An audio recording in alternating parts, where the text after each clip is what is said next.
Bonjour à tous, bienvenue pour ce webinaire d'information donc sur une prépa pour devenir psychomotricien, ergothérapeute et orthoptiste. Donc nous sommes la prépa Valetudo, donc organisme de formation spécialisé en biologie médicale et les concours paramédicaux, localisé donc à Lyon.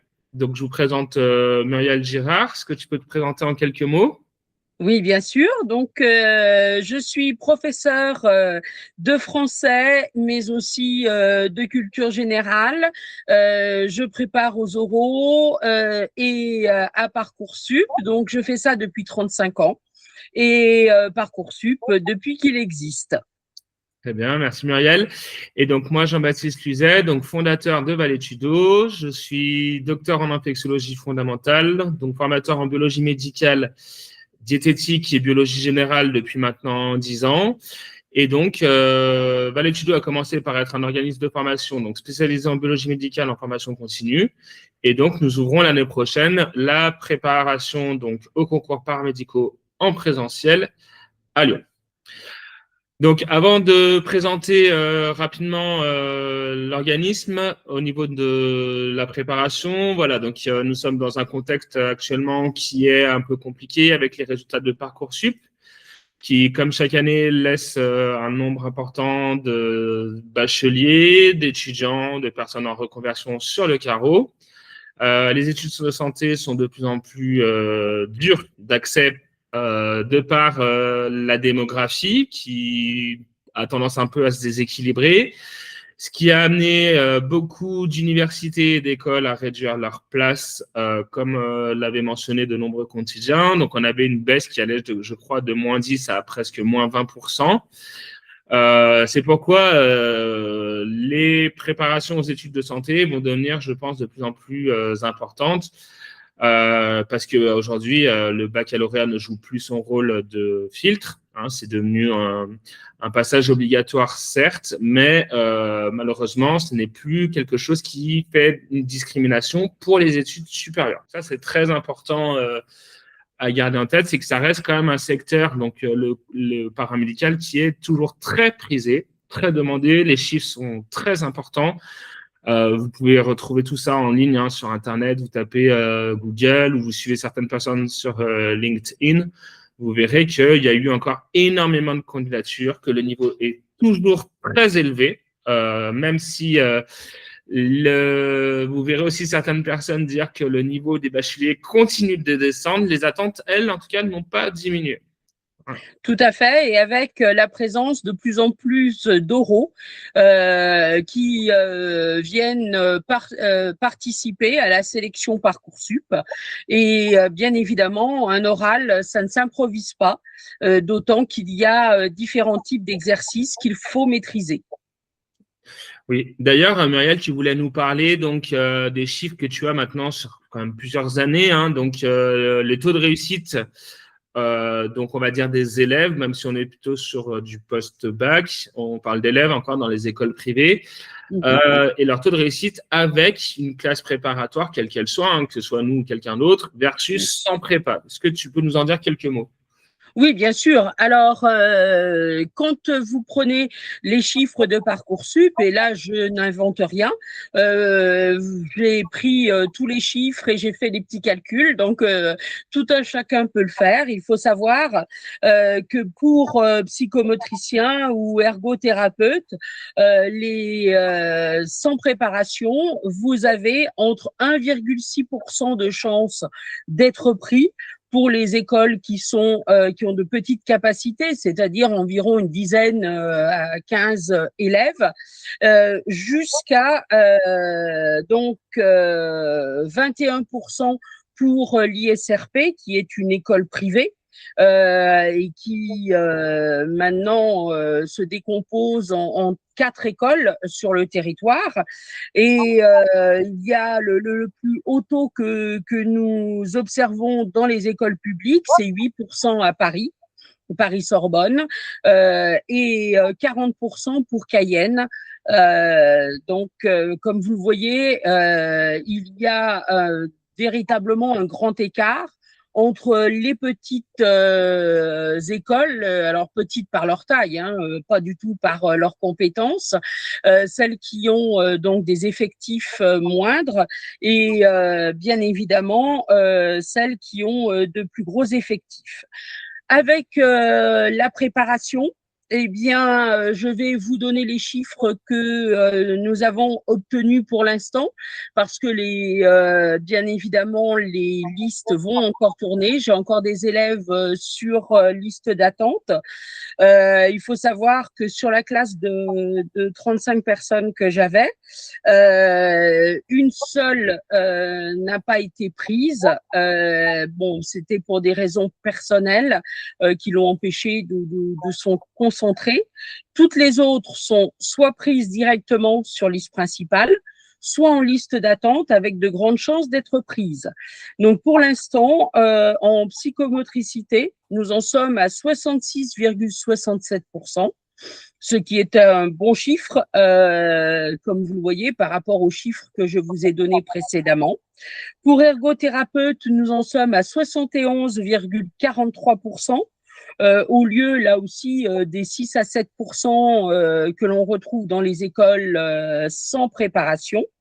Et pour orthoptiste, nous en sommes à 66,7%, en sachant que pour ce qui est d'orthoptiste, d'ergothérapeute, je m'attends à du 100% le temps que les listes tournent, et je pense qu'en psychomotricien, nous allons monter entre 80 et 85%. Donc, cela multiplie énormément vos chances. Oui, bah c'est sûr qu'on voit qu'on est sur presque 10 fois plus de chances de réussite, et puis ça témoigne de la qualité et du sérieux en fait de la préparation qu'il y avait au cours Galien avec l'équipe qu'on souhaite donc maintenir chez Vallée Tudo. Ouais.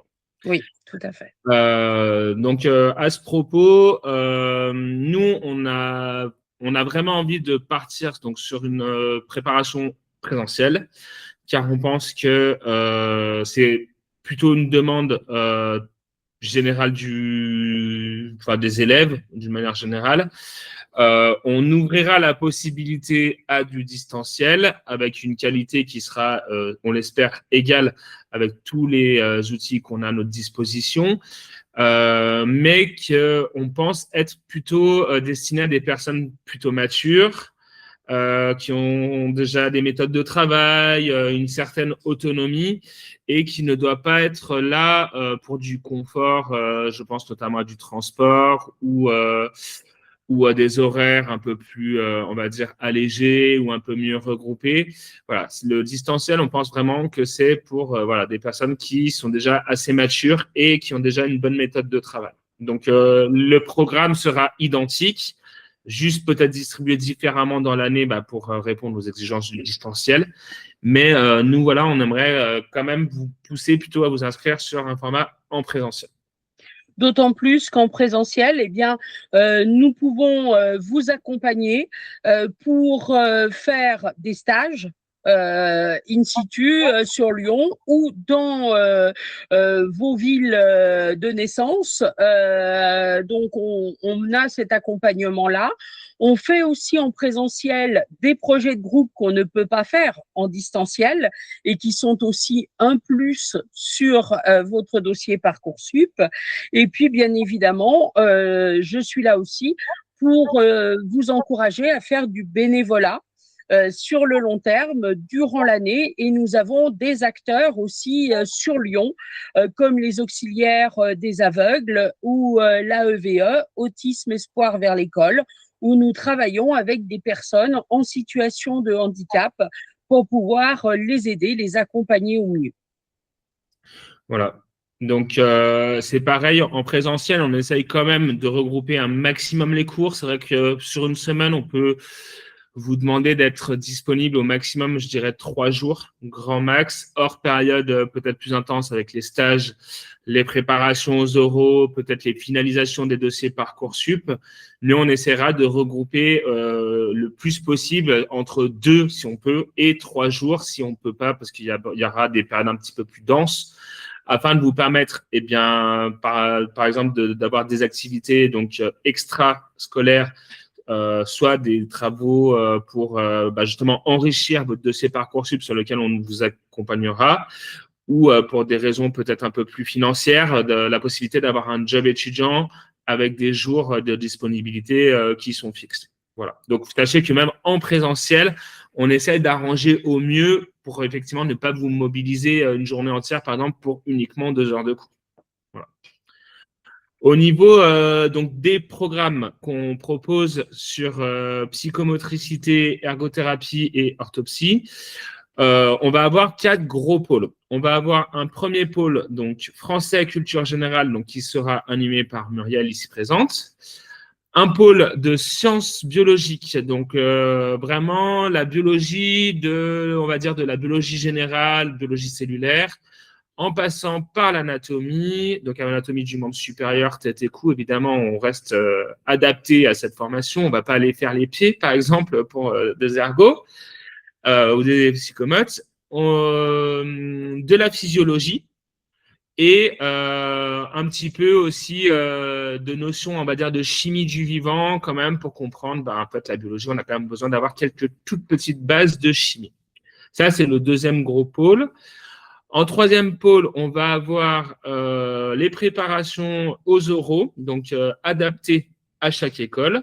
Donc ça, c'est pareil, ce sera encore Muriel qui le fera. Et une préparation Parcoursup. Donc la préparation Parcoursup, ça va donc consister à travailler sur tous les documents à fournir que vous connaissez peut-être déjà, hein. Donc ça va partir de la lettre de motivation, ça va partir du CV, du retraçage de vos expériences, etc. Donc pareil, qui sera animé par Muriel et qui viendra plutôt sur la deuxième partie d'année dans la préparation. Donc voilà, Muriel, elle fait tout ça, mais en fait, il y a une chronologie dont on pourra rediscuter si vous souhaitez vous inscrire chez nous. J'ai oublié de vous dire que pour donc, le pôle sciences biologiques, ce sera animé donc, par donc une professeure de Galien et moi-même, parce que voilà, je pense que c'est important en tant que directeur de connaître ses étudiants par les cours. C'est toujours mieux que des entretiens uniquement formels. Et donc, vous aurez la joie de me connaître également sur la partie cours. On propose un dernier pôle, je ne l'ai pas compté dans les 4 puisqu'il est un petit peu plus à part, mais donc il est obligatoire aussi, mais c'est vraiment en parallèle. C'est une préparation à la certification Voltaire, donc certification Voltaire qui aujourd'hui est la qualité n'est plus à démontrer, hein. On sait que c'est quelque chose qui est très sérieux, c'est quelque chose qui est aussi très recherché par les écoles, qui a un gage de qualité et qui sera assuré par Muriel, parce que bon, voilà, on est sur du français, à raison, donc si je ne me trompe pas, Muriel, de 1h15 par semaine, 1 heure? Oui, tout à fait. Ça sera 1h15 par semaine, tout à fait, où je suivrai les étudiants, bien évidemment, dans leur progression, où je serai là aussi pour leur expliquer certaines règles de la certification Voltaire qu'ils n'auront pas comprises, donner des exercices supplémentaires, leur permettre aussi, puisque la certification se termine par un examen, donc leur permettre de faire des entraînements de façon régulière pour pouvoir être prêt le jour J et avoir une très bonne note à la certification Voltaire.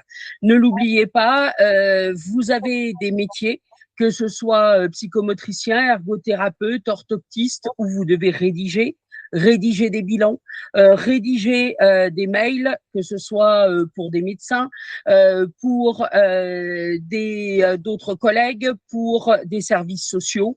Il est essentiel que vous maîtrisiez bien l'orthographe grammaire, d'où la certification Voltaire.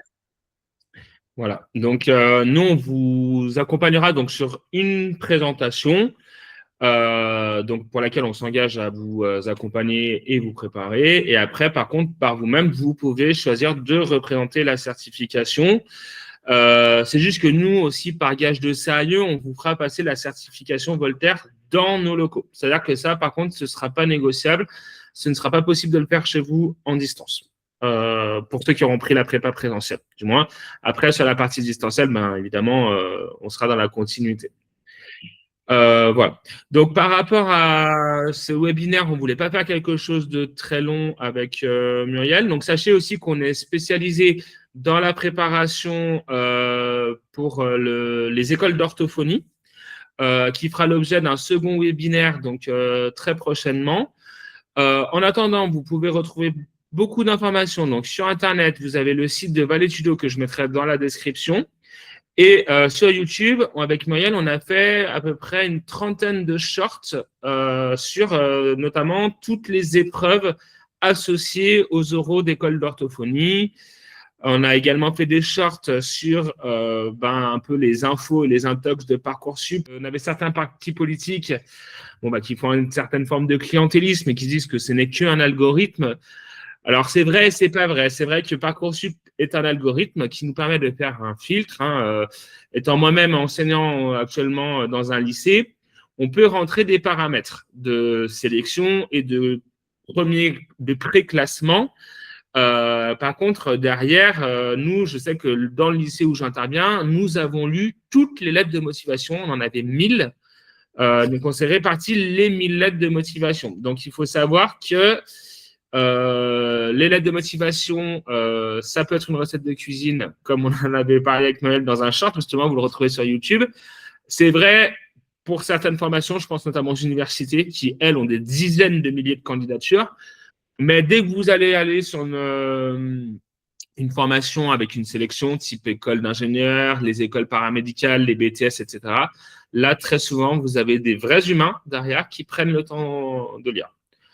Donc voilà, donc si vous voulez toutes les informations, donc vous avez la chaîne YouTube et vous aurez le site en description.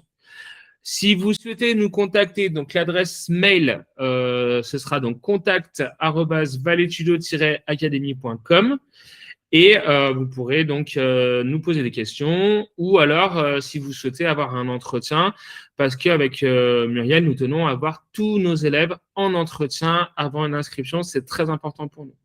Voilà. T'as quelque chose à rajouter ou pas, Muriel, par rapport à ça? Je pense aussi dire aux gens, ne l'oubliez pas. Je sais que souvent, Parcoursup, c'est le premier échec que l'on peut avoir dans sa vie. Quand on est à hauteur de terminale ou quand on est en reconversion ou quand on a fait, donc après le bac, on a travaillé par exemple ou on a fait un BTS. Je sais que ça fait mal, mais dites-vous une chose, ce n'est pas rédhibitoire. Et si vous voulez réellement faire ces magnifiques métiers du soin dont on a énormément besoin maintenant, d'autant plus que ils ont encore reçu cette semaine encore plus l'aval donc du gouvernement pour la prise en soin des personnes donc qui sont atteintes, y compris de cancer, pour notamment les enfants.